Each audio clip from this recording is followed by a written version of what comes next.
গছে বনে সেউজীয়া পাত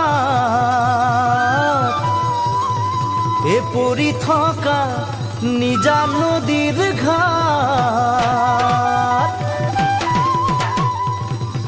পুৱাতে উঠিলৈ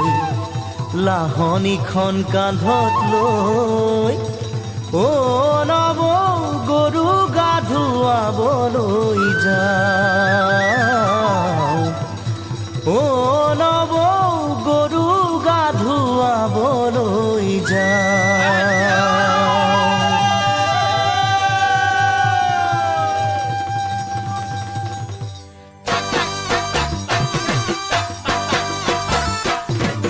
দীঘলতিৰ পাত মাখিয়তিৰ চাট হাতৰ খৰি কাঠ লাও বেঙেনালৈ গৰু গা ধুৱাবলৈ যাওঁ।